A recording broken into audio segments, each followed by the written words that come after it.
Good afternoon.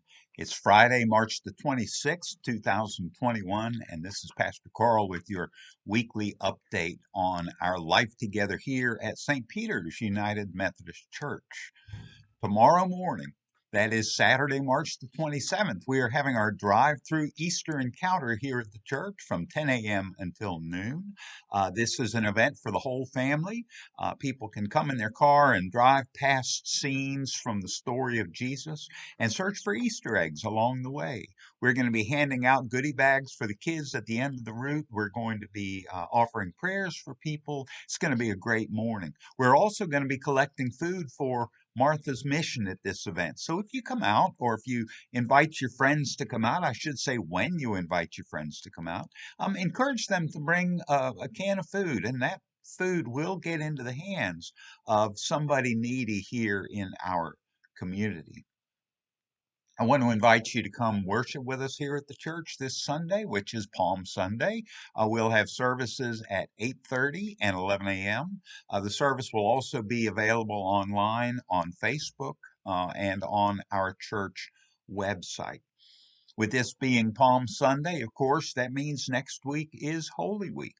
We will be having our regular Wednesday evening Zoom service at 6. On Thursday, we're going to be celebrating Maundy Thursday Communion by way of Zoom at 7 o'clock. On Good Friday, we're going to gather in the front parking lot of the church in the evening at 6 for a service that's going to include our annual Procession of the Cross from the church to Mitchell Village Park. We hope that you'll make plans to be a part of some of these observances next week. And of course, we're going to have our sunrise service live at the park on Easter Sunday morning at 6:45. And then later at 8:30 and 11 in our sanctuary, our musicians are going to be presenting an Easter cantata called Redeemed by the Blood of the Lamb. Some other news coming up about Easter Sunday is on that day, some of our Sunday school classes will return to meeting in person at the church. If you have any questions about that, you can contact the church or you can contact your Sunday school teacher.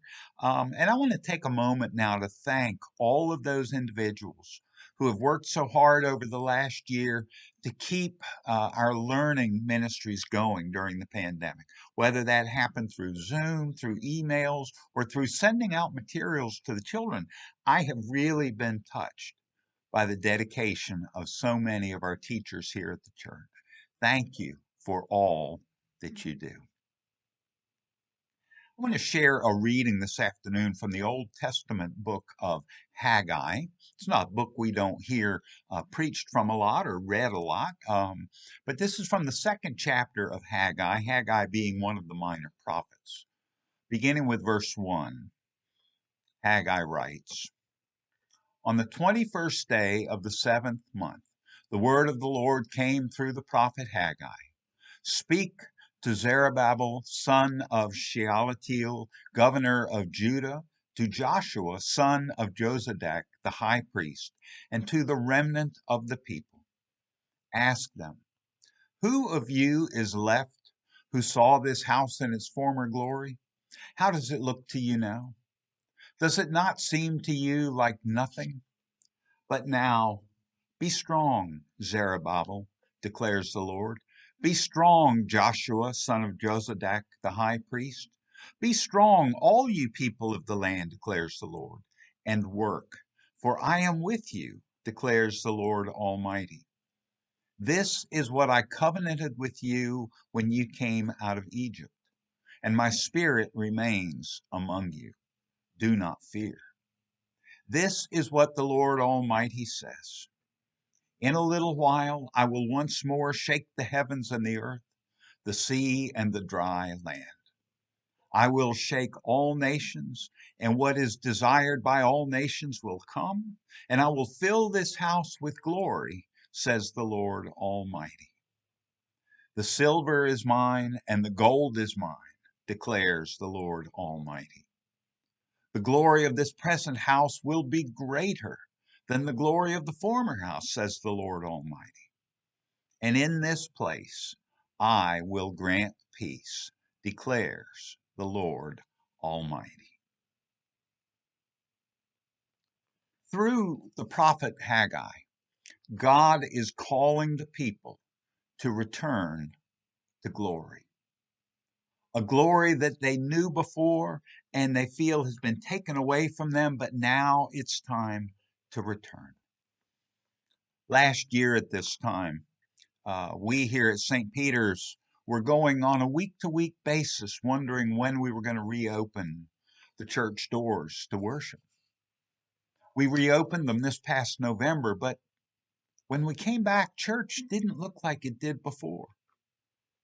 And as the weeks have passed since then, people are starting to come back. Little by little, people are returning. But yet there's others who are still waiting to return, and we understand that. And there are yet others who may not ever come back. Maybe they're going somewhere else, or maybe they have found that they enjoy that peace and quiet of being home or going fishing or hiking or brunching or whatever else they've been doing on their Sunday mornings. I'm reminded of an old song by a group called Spanky and Our Gang. It was called Sundays Will Never Be the Same. You know, when everything is back to normal at church, it's going to be different. Church is not going to be exactly the same as it was before. And we may not see some of our familiar faces that we're used to seeing. In this passage from Haggai, the exiles are returning from Babylon. And through the prophet, God is calling the Jewish leaders and the people to rebuild the temple.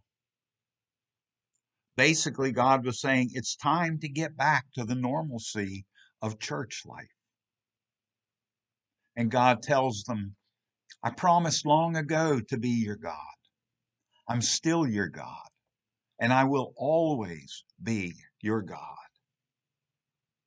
He says that as this temple was a great place of divine glory prior to its fall, it will now be an even greater place of glory in the future. God says, the gold and silver that was taken by your captors is mine and will be returned, and you will build this house, which will be my dwelling place among you.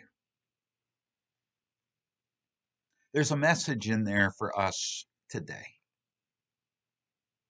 COVID-19 and the pandemic has taken away a lot from the church, or at least it seems that way.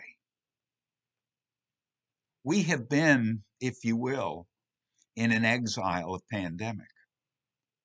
But brothers and sisters, the church belongs to God. I'm not talking about the building. I'm talking about the coming together of the faithful, the songs, the liturgy, the togetherness, the family that we are as St. Peter's. That's what belongs to God.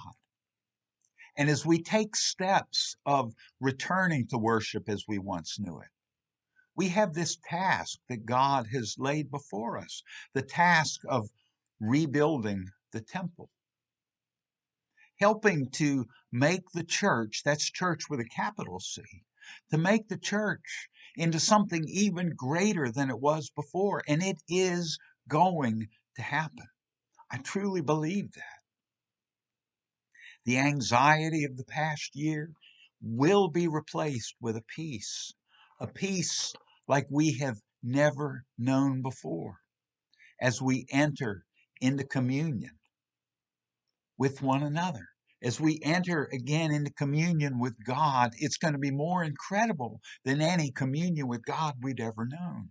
He's given us this wonderful time that we're facing as a time to regroup, a time to rebuild, and a time to witness the magnificence of His glory in an even greater way. I look forward to being a part of this with you. And remember, until then, as always, I am praying for you.